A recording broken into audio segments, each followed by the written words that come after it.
Alright, this is Ishan Qureshi, and in today's video, we are about to discuss the MCQs of chapter number 9. The first statement is the loss of water from aerial parts of the plant.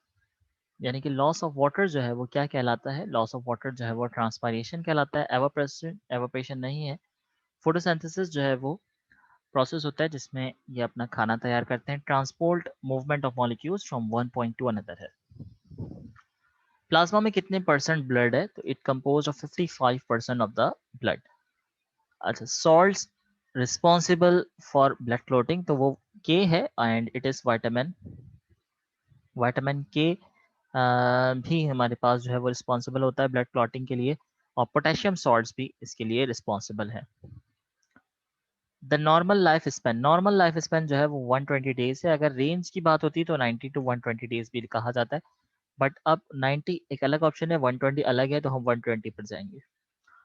RBCs की production की बात हो रही है। RBCs कहाँ produce होते हैं? Liver में, स्प्लीन में, या ऑप्शन सी है बोन मैरो में। आरबीसीज जो है वो बोन मैरो में प्रोड्यूस होते हैं।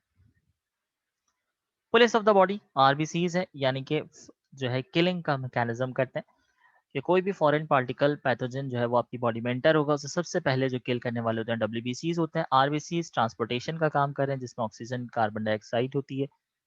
प्लेटलेट्स का काम होता है कि ये अगर कहीं इंजरी हो जाए तो उससे जो है फौरन वुंड को जो है वो हील अप कर सके। Sales having more than one nucleus, यानी कि वो सेल जिसके अंदर एक से ज्यादा न्यूक्लियस हो। ये बेसिकली टाइप्स हैं डब्ल्यूबीसीज की: न्यूट्रोफिल, इसिनोफिल, बेसोफिल्स और लिम्फोसाइट। न्यूट्रोफिल्स वो सेल हैं जिसके अंदर एक से ज्यादा न्यूक्लियस पाया जाता है। इसी तरह से सवाल इस तरह से भी हो सकता है कि वो कौन सा सेल है जिसके अंदर सेल में न्यूक्लियस नहीं है। So the only cell which do not have nucleus in it is the RBC. RBC के अंदर न्यूक्लियस नहीं होता। Antibodies producing cells, antibodies producing cells कौन से होते हैं? लिम्फोसाइट्स होते हैं। ये एंटीबॉडीज प्रोड्यूस करते हैं किसी खास पर्टिकुलर टाइप की एंटीजन, यानी कि कोई भी एंटीजन एंटर होगी तो उसके लिए मखसूस एंटीबॉडी होगी, और एंटीबॉडी बनाने वाले सेल्स लिम्फोसाइट्स हैं। द लार्ज प्रीकर्सर, सबसे बड़े जो सेल हैं प्रीकर्सर सेल्स वो कौन से? आरबीसी। डब्ल्यूबीसी का साइज छोटा होता है, प्लेटलेट्स का साइज जो है वो ज्यादा होता है।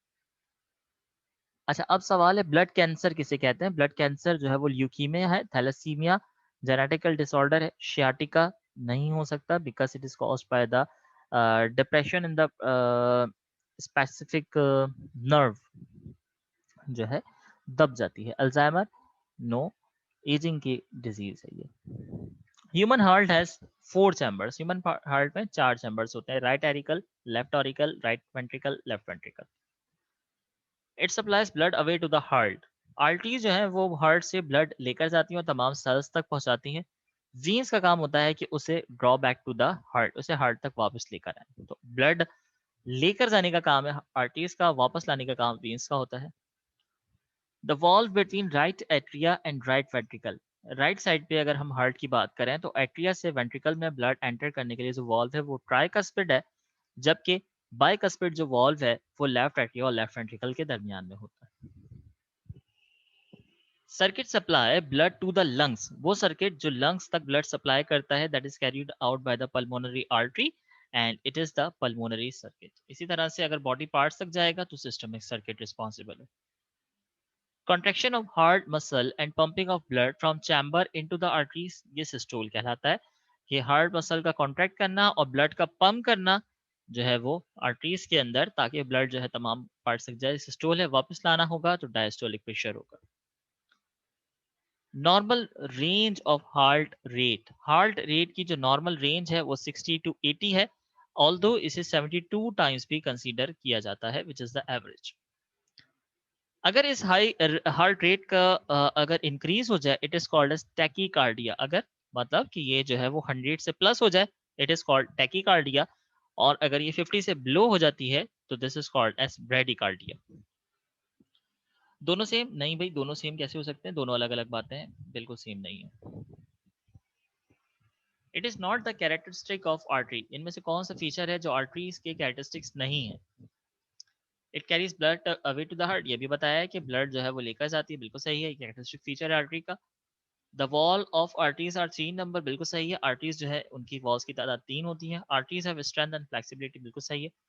आर्टरीज हैव थिन वॉल, ऐसा नहीं है, आर्टरीज का जो वॉल है वो थिक होती है और लिमन जो है वो कम होता है। So the correct option is the D.